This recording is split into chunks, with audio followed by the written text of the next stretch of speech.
Adam Smith. 4. A riqueza das nações. Capítulo 10. Os salários e o lucro nos diversos empregos de mão de obra e de capital. Em seu conjunto, as vantagens e desvantagens dos diversos empregos de mão de obra e de capital, em regiões vizinhas entre si, devem ser perfeitamente iguais ou continuamente devem tender à igualdade. Se na mesma região houvesse alguma ocupação ou emprego que visivelmente fosse mais ou menos vantajoso que os demais, no primeiro caso seriam tantos que o procurariam, e no segundo seriam tantos os que o abandonariam, que as vantagens logo voltariam ao nível dos demais empregos. Isso aconteceria, em todo caso, em uma sociedade em que se deixasse as coisas seguirem seu curso natural, e em que houvesse perfeita liberdade, tanto para cada um escolher as profissões que acreditasse apropriadas, como para mudar de profissão sempre que considerasse conveniente. O interesse de cada um o levaria a procurar o emprego vantajoso e evitar o desvantajoso. Os salários em dinheiro e o lucro, na realidade, são extremamente diferentes em toda a Europa, de acordo com os diferentes empregos de mão de obra e de capital. Essa diferença tem origem, em parte, em certas circunstâncias ou fatores inerentes aos próprios empregos, fatores esses que, realmente ou ao menos na imaginação das pessoas, respondem por um pequeno ganho pecuniário em alguns, e contrabalança a um grande ganho em outros, e em parte na política vigente na Europa, que em nenhum lugar permite que as coisas ocorram com plena liberdade. A consideração específica dessas circunstâncias e da mencionada política faz com que este capítulo se divida em duas partes. Parte primeira. Desigualdades decorrentes da natureza dos próprios empregos.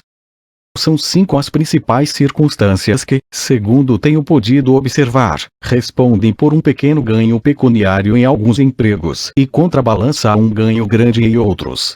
Primeiro, o caráter agradável ou desagradável dos próprios empregos. Segundo, a facilidade e o pouco dispêndio, ou a dificuldade e o alto dispêndio exigidos para a aprendizagem dos empregos. Terceiro, a constância ou inconstância desses empregos. Quarto, o grau pequeno ou grande de confiança colocado naqueles que os ocupam. Quinto, a probabilidade ou improbabilidade de ter sucesso neles. Primeiramente, os salários do trabalho variam segundo a facilidade ou dureza, o grau de limpeza ou sujeira, o prestígio ou desprestígio da profissão. Assim, na maioria dos lugares, considerando-se o ano todo, um oficial de alfaiate ganha menos do que um oficial de tecelão. Seu trabalho é muito mais fácil. Um oficial de tecelão ganha menos do que um oficial de ferreiro. Seu trabalho nem sempre é mais fácil, mas é muito mais limpo. Um oficial de ferrador, embora seja um artesão, raramente ganha tanto, em 12 horas, o que um mineiro, que é apenas um operário, ganha em 8 horas. Seu trabalho não é tão sujo, é menos perigoso e é executado à luz do dia em cima do solo. A honra representa uma grande parcela na remuneração de todas as profissões honrosas. Quanto aos ganhos pecuniários, considerando tudo, geralmente essas profissões são mal remuneradas, como procurarei mostrar depois. O desprestígio tem um efeito contrário. A ocupação de um açougueiro é brutal e odiosa, mas em muitos lugares é mais rendosa do que a maior parte das ocupações comuns. O emprego mais detestável é de carrasco público, que, em comparação com o volume de trabalho executado, é mais bem remunerado do que qualquer outro emprego comum. A caça e a pesca, ocupações mais importantes da humanidade no estágio primitivo da sociedade, transformaram-se, no estágio social adiantado, na diversão mais agradável, sendo que as pessoas fazem então por prazer o que antes faziam por necessidade. Portanto, no estágio social adiantado, são todas pessoas muito pobres aquelas que abraçam como profissão o que para outros é um passatempo. Os pescadores são os mesmos desde o tempo de Teócrito 128. Um caçador furtivo é em toda parte da Grã-Bretanha uma pessoa muito pobre. Em países em que o rigor da lei não admite essa ocupação, o caçador com permissão legal não está em muito melhores condições. O gosto natural por aqueles empregos faz com que um maior número de pessoas os prefiram em relação àquelas que podem viver confortavelmente por meio deles, e o produto de seu trabalho, em proporção à sua quantidade, chega sempre ao mercado muito barato para que possa permitir mais do que os meios mínimos de subsistência aos trabalhadores. O caráter desagradável e o desprestígio afetam os lucros do capital da mesma maneira que os salários do trabalho.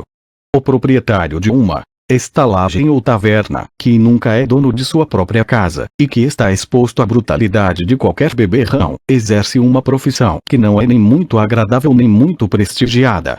No entanto, dificilmente existe uma profissão comum na qual um capital tão reduzido produza um lucro tão grande.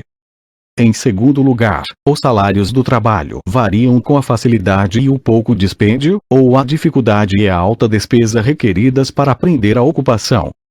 Quando se instala uma máquina cara, deve-se esperar que o trabalho extraordinário a ser executado por ela antes que se desgaste permita recuperar o capital nela investido, no mínimo com lucro normal. Uma pessoa formada ou treinada a custo de muito trabalho e tempo para qualquer ocupação que exija destreza e habilidade extraordinárias pode ser comparada a uma dessas máquinas dispendiosas. Espera-se que o trabalho que essa pessoa aprende a executar, além de garantir-lhe o salário normal de um trabalho comum, e permita recuperar toda a despesa de sua formação, no mínimo com os lucros normais de um capital do mesmo valor.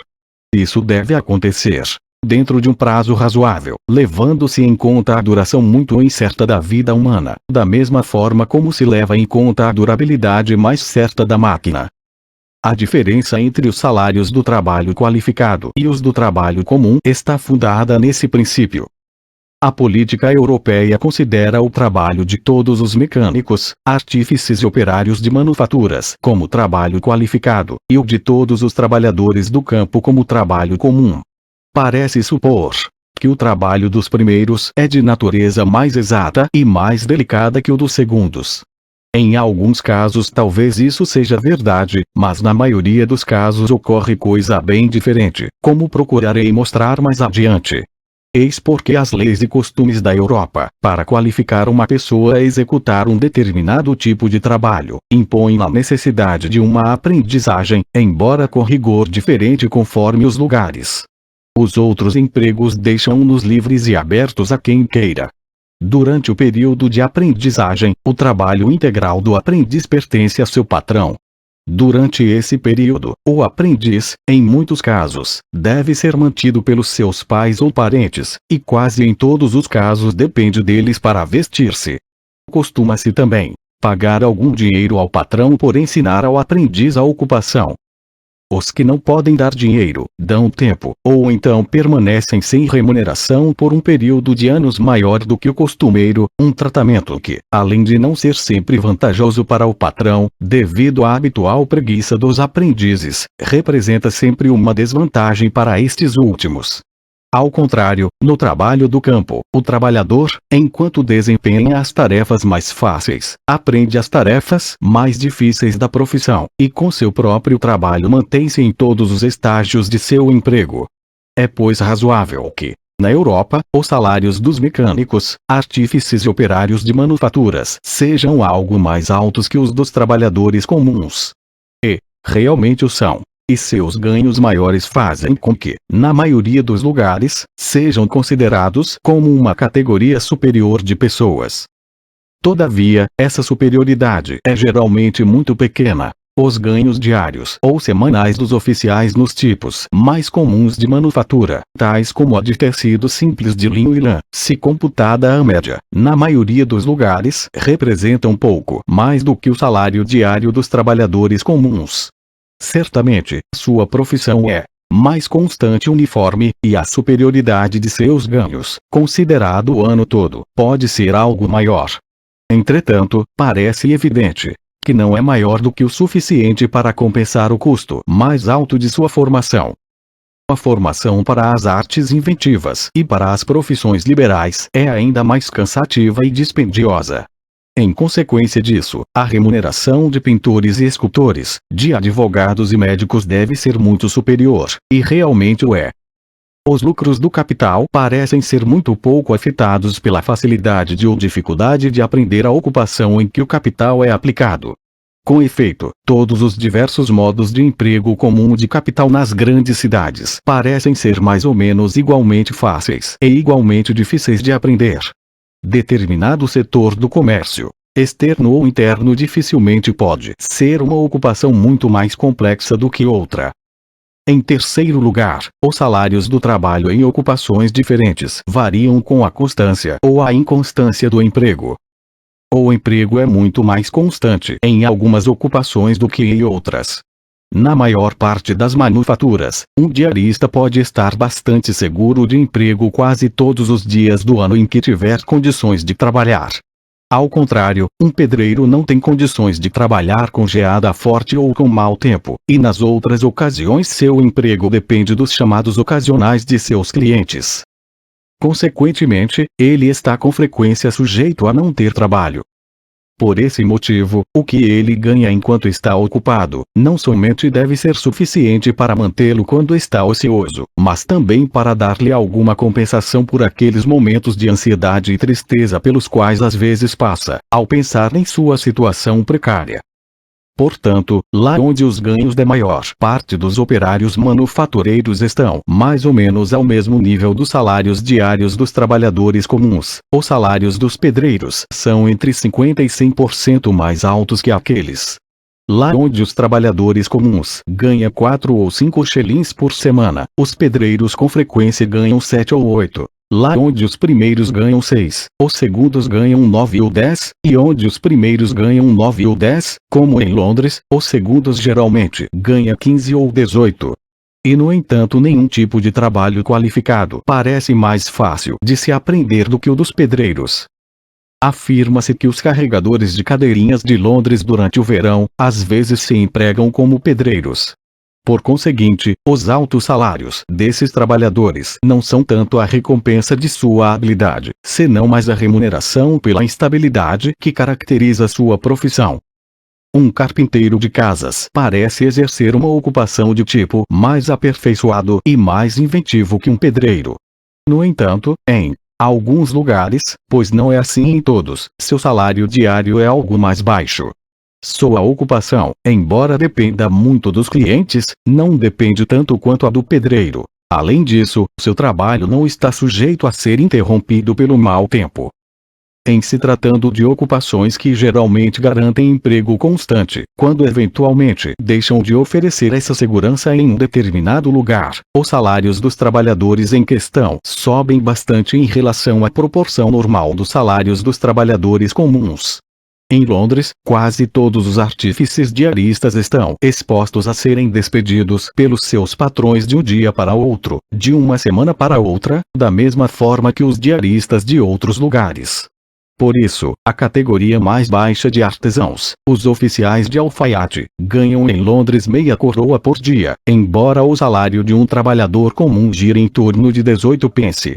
Em cidades pequenas e vilarejos, os salários dos oficiais de alfaiates muitas vezes dificilmente igualam os dos trabalhadores comuns. Entretanto, em Londres esses profissionais muitas vezes permanecem semanas inteiras desocupados, sobretudo durante o verão.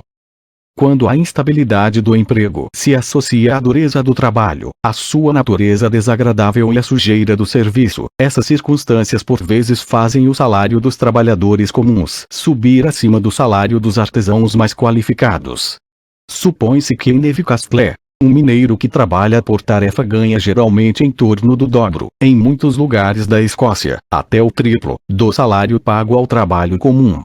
Esses salários altos são totalmente devidos à dureza do trabalho, à sua natureza desagradável e à sujeira com que tem que lidar o trabalhador no exercício de sua profissão. Na maioria dos casos, essa profissão lhe pode assegurar a estabilidade que ele quiser.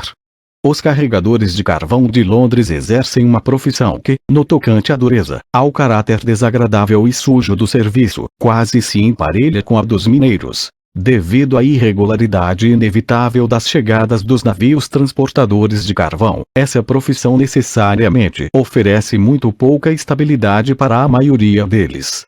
Se, portanto, os mineiros ganham 2 e até 3 vezes o salário dos trabalhadores comuns, não deve parecer estranho que os carregadores de carvão devam ganhar às vezes 4 ou 5 vezes o que ganham os trabalhadores comuns. Na pesquisa feita sobre a condição deles, alguns anos atrás, constatou-se que, com a taxa de salário vigente para eles, podiam ganhar de 6 a 10 shillings por dia.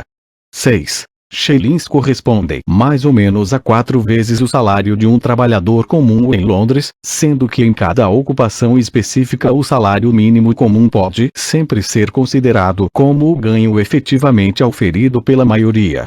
Entretanto, por mais exorbitantes que possam parecer esses salários, se fossem mais do que o suficiente para compensar todos os fatores desagradáveis da profissão, surgiria logo um número tão grande de concorrentes que obrigaria a reduzir esses salários a um nível mais baixo, tanto mais em se tratando de uma ocupação que não tem nenhum privilégio exclusivo. A estabilidade ou instabilidade oferecida por uma ocupação não pode afetar o lucro normal do capital em nenhuma ocupação. Empregar constantemente ou não o capital não depende da ocupação, mas de quem aplica o capital.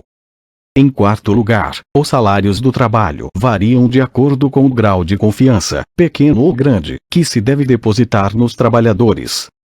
Os salários dos ourives e joalheiros em toda parte são superiores aos de muitos outros trabalhadores de aptidão igual ou até de habilidade superior.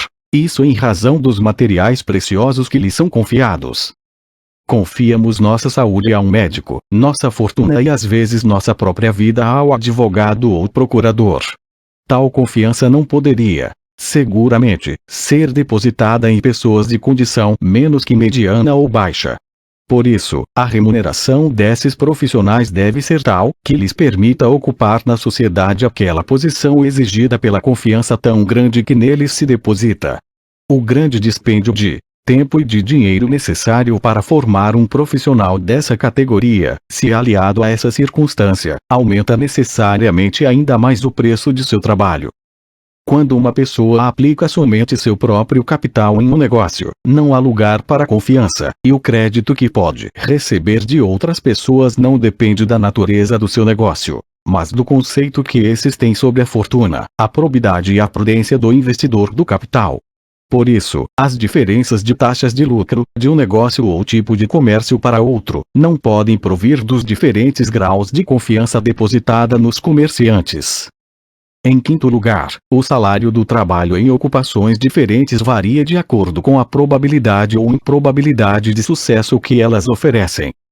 Difere muito de uma ocupação para outra, a probabilidade de que uma determinada pessoa se qualifique um dia para a ocupação para a qual é formada. Na maior parte das ocupações mecânicas, o sucesso é mais ou menos certo, sendo porém muito incerto nas profissões liberais.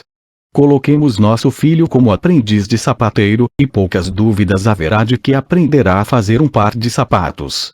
Se, porém, o fizermos estudar direito, veremos que dentre 20 haverá no máximo um cuja eficiência seja suficiente para possibilitar-lhe viver dessa ocupação. Em uma loteria perfeitamente honesta, os que ganham os prêmios deveriam ganhar tudo aquilo que perdem os que não acertaram. Em uma profissão em que 20 fracassavam e apenas um tem sucesso, este deveria ganhar tudo aquilo que deveria ser ganho pelos 20 que fracassaram. O assessor jurídico que, talvez já próximo aos 40 anos de idade, começa a ganhar algo com sua profissão, deve receber a retribuição não somente pela sua própria formação, tão demorada e dispendiosa, mas também a de mais de 20 outros que jamais terão a probabilidade de ganhar alguma coisa como advogados. Por mais exorbitantes que possam parecer os honorários cobrados pelos advogados ou assessores jurídicos, sua retribuição real nunca é igual a isso. Calcule-se, em qualquer lugar específico, o que ganha provavelmente por ano, e o que provavelmente gastam anualmente todos os diferentes trabalhadores comuns, tais como os sapateiros, ou tecelões, e se verá que os ganhos geralmente superam os gastos. Faça-se agora o mesmo cálculo em relação a todos os advogados e estudantes de direito, em todas as diversas escolas de direito, em Londres, e se verá que seus ganhos anuais têm muito pouca proporção com seu gasto anual, mesmo que se acredite que os ganhos são grandes e as despesas pequenas. A Loteria do direito está, portanto, muito longe de ser uma loteria perfeitamente honesta. Essa, como muitas outras profissões liberais e respeitáveis, é evidentemente mal remunerada, em termos de dinheiro. Não obstante isso, essas profissões mantêm-se ao nível de outras ocupações e, a despeito desses desestímulos, todos os espíritos mais generosos e liberais anseiam por exercê-las. Duas são as causas que contribuem para recomendá-las. Primeiro, o desejo da reputação que a carreira lhes promete. Segundo, a confiança natural, alimentada mais ou menos por cada um, não somente em suas próprias capacidades, mas também na boa sorte. Sobressair em uma profissão, na qual apenas alguns conseguem atingir a mediocridade, constitui a marca mais decisiva do que se chama gênio ou talento superior. A admiração pública que se dispensa a tais habilidades exímias sempre faz parte da remuneração que merecem, maior ou menor, na medida em que o grau for mais ou menos alto. Em se tratando de uma profissão médica, esta admiração pública representa uma parte considerável da remuneração que lhe é efetivamente paga. Uma parte talvez ainda maior no caso de um advogado. No caso de um poeta e de um filósofo, a admiração e o respeito públicos representam quase a remuneração completa que se lhes dá. Existem alguns belos e apreciáveis talentos, que provocam uma espécie de admiração em relação àqueles que os possuem. Mas o exercício desses talentos por amor ao lucro é considerado, quer com razão ou por preconceito, como uma espécie de prostituição pública. A remuneração pecuniária, portanto, daqueles que exercem tal profissão deve ser suficiente não somente para pagar o tempo, o trabalho e a despesa de adquirir os talentos, como também para o descrédito que envolve o seu emprego como meio de subsistência.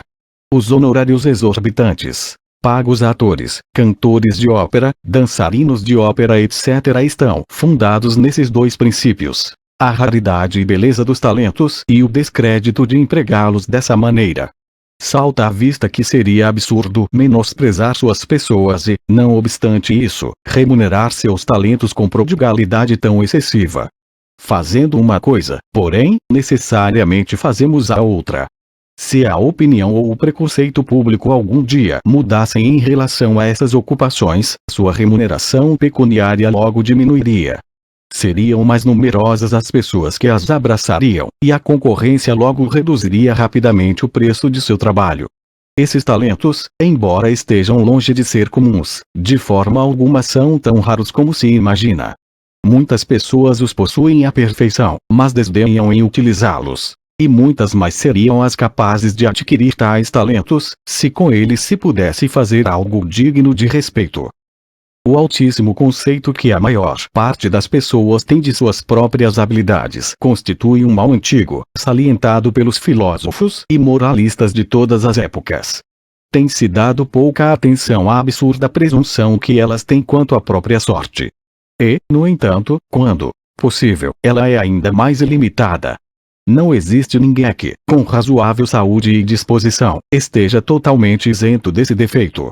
A possibilidade de lucro é mais ou menos supervalorizada por todos, ao passo que a perda é subvalorizada pela maioria, sendo pouquíssimos os que, com razoável saúde e boa disposição, são mais valorizados do que merecem. Que a possibilidade de lucro é naturalmente supervalorizada, conclui-se do sucesso universal das loterias. O mundo jamais viu nem nunca verá uma loteria perfeitamente honesta ou em que o lucro total compense a perda total, porque o empreiteiro nada poderia fazer nesse sentido. Nas loterias do Estado, os bilhetes realmente não valem o preço que é pago pelos assinantes originários, e apesar disso geralmente se vendem no mercado por 20, 30 e às vezes 40%, com pagamento adiantado. A esperança vã de ganhar algum dos grandes prêmios é a única razão dessa demanda. As pessoas mais sóbrias dificilmente consideram loucura pagar uma pequena quantia pela possibilidade de ganhar 10 ou 20 mil libras, embora saibam que mesmo essa pequena quantia é talvez 20 ou 30% mais do que vale a possibilidade. Em uma loteria em que nenhum prêmio passasse de 20 libras não haveria a mesma procura de bilhetes. Para ter melhor probabilidade de ganhar algum dos grandes prêmios, alguns compram vários bilhetes, e outros compram pequenas cotas em número ainda maior. E, no entanto, não Existe axioma mais certo em matemática do que o seguinte: quanto mais bilhetes se arrisca, tanto maior é a probabilidade de perder. Arrisque. Se a comprar todos os bilhetes de uma loteria, e a certeza de perder é absoluta. E quanto maior for o número de bilhetes que se comprar, tanto maior será a certeza de perder. Que o risco de perder é frequentemente subvalorizado, e dificilmente valorizado mais do que merece, deduz-mo do lucro muito modesto das seguradoras. Para fazer seguro contra fogo ou contra os riscos do mar, de toda maneira o prêmio normal deve ser suficiente para compensar as perdas comuns, para pagar as despesas de administração e garantir um lucro igual ao que se teria auferido empregando o capital em qualquer negócio comum. A pessoa que não paga mais do que isso, evidentemente não paga mais do que o valor real do risco, ou seja, o preço mínimo ao qual pode razoavelmente esperar segurança contra o risco. Mas, enquanto muitos são os que ganharam pouco dinheiro com seguros, muito poucos são os que conseguiram fazer uma grande fortuna com isso. Já a partir dessa consideração, parece suficientemente óbvio que normalmente o balanço de lucros e perdas não é mais vantajoso nesse negócio do que em outros negócios comuns com os quais tantas pessoas fazem fortuna. Por mais moderado que seja o prêmio geralmente pago pelo seguro, muitos menosprezam excessivamente o risco, despreocupando-se de pagar por ele. Considerando a média de todo o Reino Unido, 19 casas dentre 20, ou talvez 99 dentre 100 não têm seguro contra fogo. O caso do seguro contra riscos marítimos é mais alarmante para a maior parte das pessoas, e a proporção dos navios assegurados em relação aos não assegurados é muito maior. Muitos são os que navegam em qualquer estação, e mesmo em tempo de guerra, sem qualquer seguro. É possível que às vezes isso não represente nenhuma imprudência. Quando uma grande companhia, ou mesmo um grande comerciante tem 20 ou 30 navios no mar, estes podem, por assim dizer, garantir segurança um ao outro. O prêmio economizado por todos eles pode mais que compensar as perdas, assim como são suscetíveis de enfrentar o curso comum de possibilidades. Todavia, a negligência que se observa no tocante ao seguro de navegação, da mesma forma que com referência a casas, na maioria das vezes não é consequência de um cálculo ponderado das vantagens e desvantagens, mas de meira precipitação despreocupada e de menosprezo presunçoso do risco. O menosprezo do risco e a esperança presunçosa do sucesso em nenhuma fase da vida estão mais presentes do que na idade em que os jovens escolhem sua profissão. Nessa idade, o receio do insucesso tem muito pouca capacidade para equilibrar a esperança de sucesso. Isso se evidencia na presteza do povo em geral de alistar-se como soldado ou como marinheiro, do que na ansiedade por parte dos de melhor posição, de entrar nas chamadas profissões liberais. São suficientemente óbvias as perdas às quais está sujeito um soldado comum.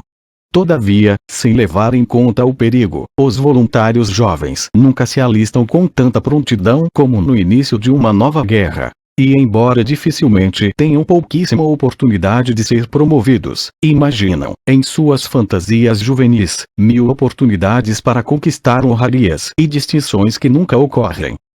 Essas esperanças românticas representam o preço total de seu sangue. Sua remuneração é inferior à dos trabalhadores comuns, e seu desgaste físico no serviço ativo é muito maior. A loteria da vida no mar, em seu conjunto, não apresenta tantas desvantagens quanto a do exército. O filho de um bom trabalhador ou artesão pode muitas vezes ser marinheiro com o consentimento de seu pai, mas se alista como soldado, o faz sempre sem esse consentimento. Outras pessoas enxergam algum jeito dele conseguir algo numa carreira. Somente ele acha que nada se pode conseguir abraçando outra carreira. O grande almirante é menos alvo de admiração pública de que o grande general, e o maior sucesso no serviço da marinha promete uma fortuna e uma reputação menos brilhantes do que igual sucesso em terra. A mesma diferença encontra-se em todos os graus inferiores de promoção nas duas carreiras. Pelas regras da precedência, um capitão da marinha emparelha com um coronel de exército, mas aquele não emparelha com este no conceito comum. Assim como os grandes prêmios da loteria são menos numerosos, da mesma forma os prêmios menores são mais numerosos. Por isso, os marujos comuns fazem alguma fortuna e obtêm alguma promoção com mais frequência que os soldados comuns, sendo a esperança dos grandes prêmios que mais recomenda a carreira. Embora sua habilidade e destreza sejam superiores às de qualquer artesão, e embora toda a sua vida seja um cenário contínuo de dureza e perigo, por todas essas durezas e perigos, enquanto permanecerem na condição de marujos comuns, dificilmente recebem outra remuneração a não ser o prazer de se exercerem na vida dura e vencer os perigos. Seus salários não são superiores aos dos trabalhadores comuns do porto, que regulam o nível dos salários do pessoal da marinha.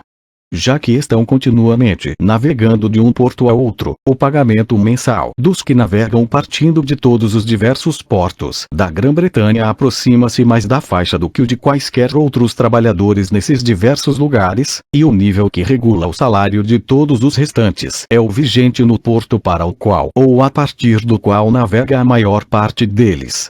Em Londres, o salário da maior parte das diversas categorias de trabalhadores é mais ou menos o dobro do que é o dos da mesma categoria em Edimburgo. Mas os marujos que navegam a partir do porto de Londres raramente ganham acima de 3 ou 4 shillings por mês, mais do que os que navegam a partir do porto de Leith, e muitas vezes a diferença não é tão grande. Em tempo de paz e no serviço comercial, o preço de Londres é de 1 guinéu até aproximadamente 25 shillings por mês civil. Um trabalhador comum de Londres a taxa de 9 ou 10 shillings por semana pode ganhar, em um mês civil, de 40 a 45 shillings. Certamente o marujo, além de sua remuneração em dinheiro, recebe a alimentação. Contudo, o valor desta talvez nem sempre supere a diferença entre sua remuneração e a do trabalhador comum, e mesmo que às vezes pudesse superar, o excedente não representaria um ganho real para o marujo, pois não pode partilhá-lo com sua esposa e família, que precisa manter em casa, com seu salário. Os perigos e a difícil fuga de uma vida de aventuras, ao invés de desencorajar os jovens, parecem frequentemente constituir uma carta de recomendação para eles. Uma mãe carinhosa, entre as classes inferiores do povo, muitas vezes tem medo de mandar o filho à escola em uma cidade portuária, com medo de que a vista dos navios e as conversas e aventuras dos marujos o atraiam para o mar. A perspectiva, distante dos azares dos quais podemos esperar livrar-nos pela coragem e habilidade, não é desagradável para nós e não aumenta o salário do trabalho em nenhum emprego. Acontece o contrário com aqueles em que a coragem e a habilidade podem não ser de nenhuma valia. Nas ocupações, que sabidamente são muito insalubres, os salários são sempre muito elevados. A insalubridade é algo de desagradável, sendo sob esse item que se deve enquadrar seus efeitos sobre os salários do trabalho. Em todos os diversos empregos de capital, a taxa normal de lucro varia mais ou menos de acordo com a certeza ou a incerteza do retorno. Este geralmente é menos incerto no comércio interno do que no comércio exterior, sendo também menos incerto em certos setores do comércio exterior do que em outros. Por exemplo, o retorno é menos incerto no comércio com a América do Norte do que no comércio com a Jamaica. A taxa normal de lucro sempre aumenta mais ou menos, de acordo com o risco. Todavia, não parece variar sempre proporcionalmente ao risco, ou de forma a compensá-lo por completo. As bancarrotas são mais frequentes nas ocupações mais arriscadas. A mais arriscada de todas as profissões, a dos contrabandistas, embora seja também a mais rendosa, quando as aventuras logram êxito, é o caminho infalível para a bancarrota. A esperança presunçosa de sucesso parece agir aqui, assim como em todas as outras ocasiões, e atrair tantos aventureiros a estas profissões arriscadas, do que a sua competição reduz o lucro abaixo do suficiente para compensar o risco. Para compensá-lo por completo, o retorno normal deve, além do lucro normal do capital, não somente cobrir todas as perdas ocasionais, mas também assegurar um lucro excedente, da mesma natureza que o lucro das seguradoras. Ora, se o retorno normal fosse suficiente para cobrir tudo isso, as bancarrotas não seriam mais frequentes nessa ocupação do que em outras. Portanto, das 5 circunstâncias que fazem variar os salários do trabalho, somente 2 afetam os lucros do capital: o caráter agradável ou desagradável da ocupação, e o risco ou segurança que a caracteriza. Quanto ao caráter agradável ou desagradável, pouca ou nenhuma diferença existe entre a maioria dos diversos tipos de aplicação de capital, mas a diferença é grande entre os diversos tipos de trabalho. Quanto ao risco, embora o lucro normal do capital aumente com ele, nem sempre parece aumentar na mesma proporção que ele. De tudo o que expus, segue-se que, na mesma sociedade ou em suas proximidades, as taxas normais e médias de lucro nos diversos empregos de capital devem estar mais niveladas do que os salários em dinheiro dos diversos tipos de trabalhos. Na realidade, assim é. A diferença entre o salário de um trabalhador comum e o de um advogado ou médico bem empregados é evidentemente muito maior do que a diferença existente entre os lucros normais em dois setores quaisquer de emprego de capital. Além disso, a diferença aparente nos lucros de empregos diferentes de capital é geralmente uma ilusão derivante do fato de nem sempre distinguirmos o que deve ser considerado como salário do que deve ser considerado como lucro. O lucro dos farmacêuticos tornou-se proverbial, denotando alguma coisa fora do comum. Todavia, esse aparente lucro extraordinário muitas vezes não é outra coisa senão o salário razoável do trabalho. A habilidade exigida de um farmacêutico é algo muito maior e muito mais delicado do que o trabalho de qualquer artesão, sendo muito maior a confiança que nele se deposita.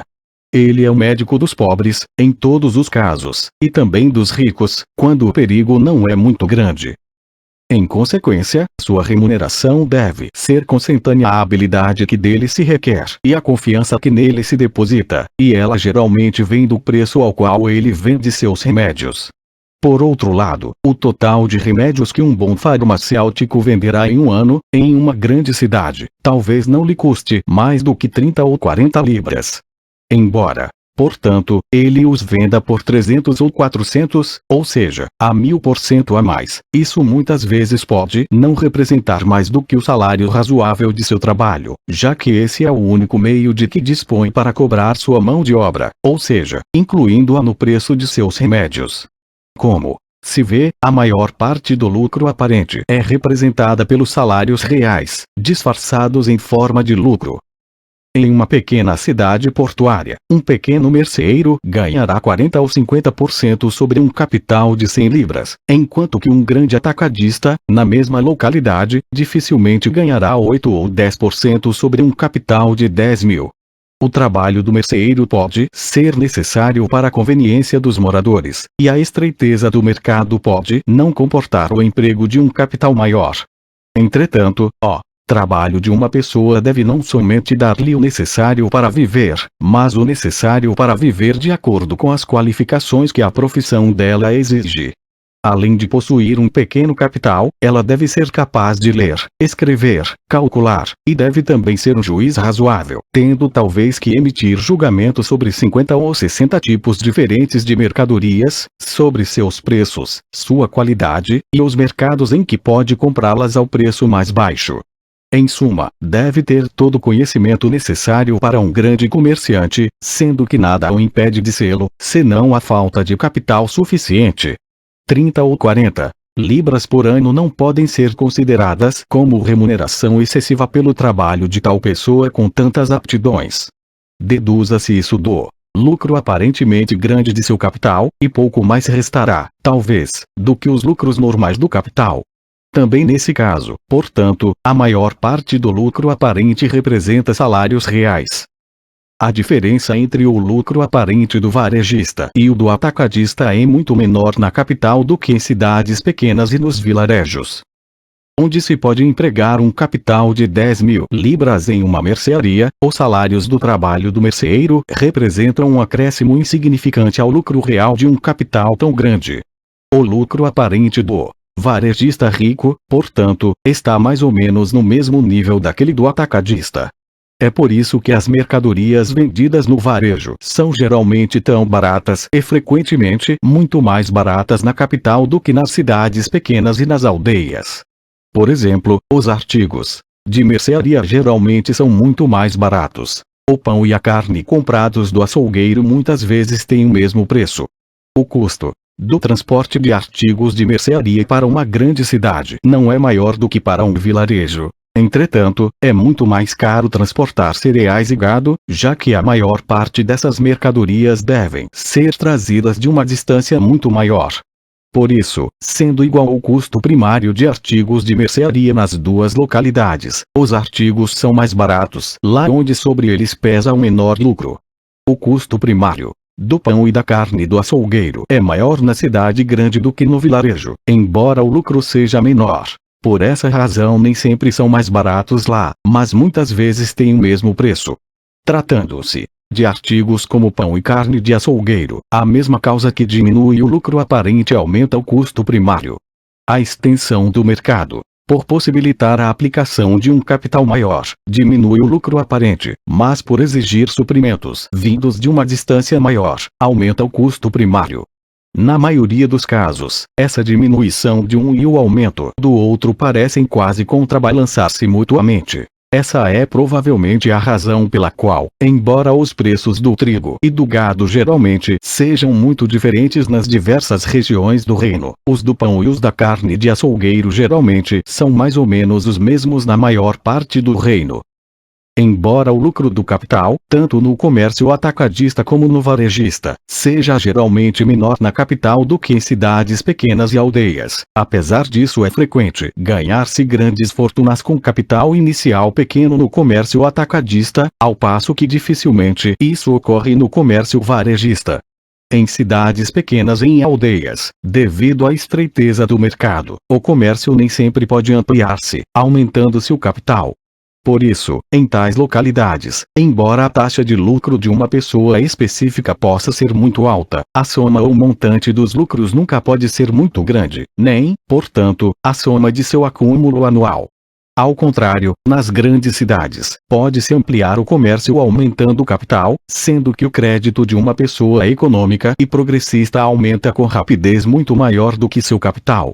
Seu comércio se amplia em proporção com o montante dos dois, e a soma ou montante de seu lucro é proporcional à extensão de seu comércio, sendo que seu acúmulo anual é proporcional ao montante de seu lucro. Entretanto, raramente acontece ganhar-se grandes fortunas.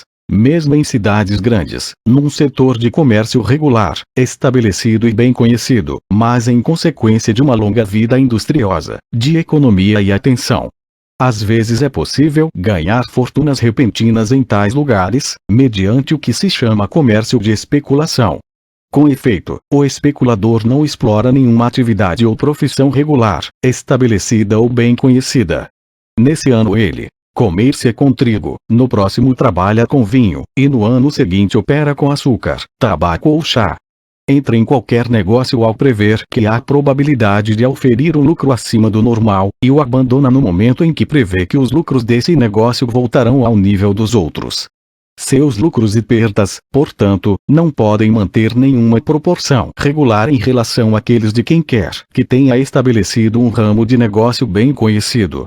Um especulador audaz pode às vezes adquirir uma fortuna considerável com 2 ou 3 especulações sucessivas, porém tem probabilidade de perder sua fortuna em 2 ou 3 especulações mal sucedidas. Esse tipo de comércio só pode ter lugar em grandes cidades. Somente em localidades de grande comércio e correspondência é possível obter as informações necessárias. As 5 circunstâncias acima mencionadas, embora gerem desigualdades consideráveis de salário e de lucro do capital, não produzem nenhuma desigualdade no conjunto global das vantagens e desvantagens, reais ou imaginárias, dos diferentes empregos de mão de obra e de capital. A natureza dessas circunstâncias é tal que respondem por um ganho pequeno em alguns e contrabalançam com um ganho grande em outros. Entretanto, para que esta igualdade possa ocorrer no conjunto global de suas vantagens e desvantagens, requerem-se 3 coisas, mesmo onde exista a liberdade mais completa. Primeiro, os empregos devem ser bem conhecidos e estar bem estabelecidos há muito tempo nas redondezas. Segundo, devem estar em seu estado ou condição normal, ou seja, no que se pode chamar seu estado natural. Terceiro, devem ser o único ou o principal emprego dos que os ocupam. Primeiro, essa igualdade só pode ocorrer naquelas ocupações que são bem conhecidas e que há muito tempo estão estabelecidas na região. Em paridade com as demais circunstâncias, os salários, via de regra, são mais altos em profissões novas do que em antigas. Quando um planejador tenta estabelecer uma nova manufatura, deve primeiro atrair seus operários de outros empregos, oferecendo salários mais altos do que aqueles que esses podem perceber em seu emprego atual, ou salários mais altos do que os que a natureza de seu trabalho de outra forma exigiria, não esquecendo que passará muito tempo até ele poder aventurar-se a reduzi-los ao nível normal. As manufaturas cuja demanda se deve totalmente à moda ou à imaginação mudam continuamente, e raramente duram o suficiente para ser consideradas como manufaturas estabelecidas. Ao contrário, aqueles cuja demanda aumenta principalmente em virtude do uso e da necessidade, são menos suscetíveis de mudança, sendo que a mesma forma ou textura podem continuar a ser objeto de demanda por vários séculos. Portanto, os salários do trabalho serão provavelmente mais altos nas manufaturas do primeiro tipo do que nas do segundo. Birmingham tem sobretudo manufaturas do primeiro tipo, ao passo que Sheffield tem mais das do segundo. Pelo que se afirma, as diferenças de salários entre essas duas cidades devem-se a esta diferença de natureza desses dois tipos de manufatura. A implantação de uma nova manufatura qualquer, de um novo setor de comércio, de uma nova prática na agricultura é sempre uma especulação, da qual o planejador espera auferir lucros extraordinários. Esses lucros são às vezes muito grandes. Em outros casos, talvez mais frequentes, ocorre bem outra coisa. De modo geral, porém, esses lucros não guardam qualquer proporção em relação a outros antigos comércios na vizinhança. Se o negócio tiver êxito, os lucros costumam ser muito altos no início. Quando sua implantação estiver plenamente estabelecida e for completamente conhecida, a concorrência reduzirá o lucro a um nível de outros investimentos. Em segundo lugar, essa igualdade no conjunto global das vantagens e desvantagens dos diferentes empregos de mão de obra e capital só pode ocorrer no estado normal desses empregos, ou seja, o que se pode chamar de estado natural desses empregos. A demanda de quase todos os tipos de mão de obra é às vezes maior e às vezes menor do que a costumeira. No primeiro caso, as vantagens da ocupação aumentam acima do nível comum, e no segundo descem abaixo dele. A demanda de mão de obra agrícola é maior na época do feno e na época da colheita do que durante a maior parte do ano. Ora, os salários sobem com a demanda de mão de obra. Em tempo de guerra, quando 40 ou 50 mil marinheiros são obrigados a passar da marinha mercante para o serviço do rei, a demanda de marinheiros para os navios mercantes necessariamente sobe devido à respectiva escassez, sendo que em tais ocasiões seus salários normalmente sobem de 1 guinéu e 27 shillings, para 40 shillings e 3 libras por mês. Ao contrário, em uma manufatura decadente, muitos empregados, em vez de abandonar seu velho emprego, se satisfazem com salários menores do que os que, em outras circunstâncias, seriam adequados à natureza de seu trabalho. O lucro do capital varia com o preço das mercadorias nas quais ele é aplicado. Quando o preço de alguma mercadoria sobe acima da taxa normal ou média, sobe acima de seu nível adequado também o lucro de pelo menos alguma parte do capital empregado para colocar a mercadoria no mercado. E quando o preço da mercadoria cai, o lucro do capital desce abaixo de sua taxa adequada. Todas as mercadorias são mais ou menos sujeitas a variações de preço, mas algumas delas o são muito mais que outras. Em todas as mercadorias que são produto do trabalho humano, o volume de trabalho empregado cada ano é necessariamente regulado pela demanda anual, de sorte que a produção anual média possa, quanto possível, ser igual ao consumo anual médio. Já se observou que em alguns empregos a mesma quantidade de trabalho produzirá sempre a mesma ou quase a mesma quantidade de mercadorias. Nas manufaturas de linho e de lã, por exemplo, o mesmo número de operários fabricará, cada ano, mais ou menos a mesma quantidade de tecido de linho ou de lã. Por isso, as variações no preço de mercado de tais produtos só podem provir de alguma variação acidental da demanda. Um luto público faz subir o preço do tecido preto. Mas já que é mais ou menos uniforme a demanda da maioria dos tipos de tecidos de linho simples e lã simples, o mesmo acontecerá provavelmente com o preço. Todavia, há outros empregos nos quais o mesmo volume de trabalho nem sempre produz a mesma quantidade de mercadorias. Por exemplo, o mesmo volume de trabalho produzirá em anos diferentes quantidades muito diferentes de trigo, vinho, lúpulo, açúcar, tabaco, etc. Portanto, o preço dessas mercadorias varia não somente de acordo com a demanda, mas também de acordo com as variações, bem maiores e mais frequentes, da quantidade produzida, e por conseguinte, nesse caso, o preço das mercadorias é extremamente flutuante. Ora, o lucro de alguns comerciantes necessariamente também flutuará de acordo com o preço das mercadorias. É com tais mercadorias que trabalham sobretudo os especuladores. Eles procuram comprar todo o estoque disponível quando preveem que o seu preço está para subir, e vendi-lo antes que ele provavelmente baixe. Em terceiro lugar, essa igualdade no conjunto global das vantagens e desvantagens dos diversos empregos de mão de obra e de capital só pode ocorrer nas ocupações que constituem um único ou principal emprego que as pessoas ocupam. Quando uma pessoa ganha sua subsistência com uma ocupação que não lhe absorve a maior parte do tempo, nos intervalos de lazer ela muitas vezes está disposta a exercer outra ocupação, por um salário inferior ao normalmente exigido pela natureza da atividade. Em muitas regiões da Escócia subsiste ainda um tipo de pessoas denominadas quoters ou cottagers, embora menos frequente hoje do que há alguns anos. São uma espécie de servos de fora dos donos das terras e dos arrendatários. A remuneração que costumam receber de seus patrões consiste em uma casa, uma pequena horta para legumes, bem como grama, suficiente para alimentar uma vaca, e talvez 1 ou 2 acres de terra arável de má qualidade. Quando o patrão tem necessidade de seu trabalho, dá-lhes além disso 2 selamins de farinha de aveia por semana, valendo aproximadamente 16 pences esterlinos. Durante grande parte do ano o patrão tem pouca ou nenhuma necessidade do trabalho deles, mas o cultivo do pequeno terreno de que dispõem não é suficiente para ocupá-los plenamente. Na época em que essas pessoas eram mais numerosas do que hoje, disse que estavam dispostas a dar seu tempo livre a qualquer um, por uma remuneração muito pequena, e que trabalhavam por salários mais baixos que outros empregados. Antigamente, parece que isso era comum em toda a Europa.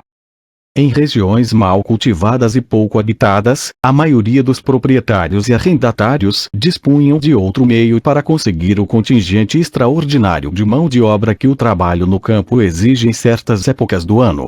A remuneração diária ou semanal que esses trabalhadores recebiam de seus patrões evidentemente não representava o preço total de seu trabalho, já que sua pequena moradia representava uma parte considerável do preço. Parece, porém, que essa remuneração diária ou semanal foi considerada como a remuneração total paga por muitos escritores que pesquisaram os preços do trabalho e dos mantimentos em tempos antigos, e que sentiram prazer em apresentar como extremamente baixa essa remuneração. O produto desse tipo de trabalho, por sua natureza, muitas vezes chega ao mercado com preço inferior àquele que lhe conviria. Em muitas partes da Escócia, pode-se comprar meias tricotadas em casa por preço muito abaixo daquelas feitas no tear, em qualquer lugar que seja. Elas são produzidas por criados e trabalhadores que oferem a maior parte de sua subsistência de algum outro emprego. Anualmente Leite importa mais de 1000 pares de meias de Shetland, sendo o seu preço 5 a 7 pence o par. Em Learvik, pequena capital das Ilhas Shetland, asseguraram-me que normalmente se paga 10 pence por dia a um trabalhador comum. Nas mesmas ilhas, tricotam meias de lã ao valor de 1 guinéu ou mais o par. Na Escócia, a fiação de linho é feita por pessoas cujo emprego principal é outro, mais ou menos da mesma forma como se fazem meias com tricô. As pessoas que quisessem ganhar a vida só com uma dessas duas ocupações teriam que contentar-se com uma subsistência muito precária. Na maior parte da Escócia, é uma boa fiandeira a mulher que conseguir ganhar 20 pence por semana. Em países ricos, o mercado geralmente é tão vasto que qualquer comércio é suficiente para empregar todo o trabalho e capital daqueles que o exercem. É sobretudo em regiões pobres que ocorrem casos em que a pessoa vive de um emprego e ao mesmo tempo ofere algum ganho de outra ocupação. Todavia, na capital de um país muito rico encontra-se o seguinte exemplo, de algo do mesmo tipo. Não existe nenhuma cidade da Europa, acredito, em que o aluguel de casa seja mais caro do que em Londres, e no entanto não conheço nenhuma capital em que se possa alugar um apartamento mobiliado por preço tão baixo. O alojamento não somente é muito mais barato em Londres do que em Paris, mas é mais barato do que em Edimburgo, com o mesmo grau de qualidade. E o que pode parecer mais estranho, o alto preço do aluguel de casa é a causa do baixo preço do alojamento. O alto preço do aluguel de casa em Londres provém não somente daquelas causas que o tornam caro em todas as grandes capitais, o alto preço da mão de obra, de todos os materiais de construção, os quais geralmente precisam ser trazidos de longe, e sobretudo o alto preço da renda da terra, já que cada dono de terra age como monopolista, exigindo muitas vezes, por um acre de terra de má qualidade em uma cidade, uma renda maior do que a que se pode auferir de 100 acres da melhor terra no campo, mas deriva também, em parte, das maneiras e costumes peculiares do povo, que obrigam o chefe de uma família a alugar uma casa inteira, de cima a baixo. Na Inglaterra, uma casa para morar significa tudo o que está contido debaixo do mesmo teto, ao passo que na França, na Escócia e em muitas outras partes da Europa, geralmente não mais do que um só andar. Um comerciante em Londres é obrigado a alugar uma casa inteira naquele bairro da cidade em que vivem seus clientes. Sua loja é no andar térreo, sendo que ele e sua família dormem no sótão, e o inquilino procura pagar uma parte do aluguel da casa, sublocando os 2 andares do meio a locatários. Ele espera manter sua família com seu negócio, e não com o dinheiro que recebe de seus inquilinos, ao passo que em Paris e Edimburgo as pessoas que alugam imóveis geralmente não dispõem de outro meio de subsistência, sendo que o preço do aluguel deve pagar não somente o aluguel da casa, mas também toda a despesa da família.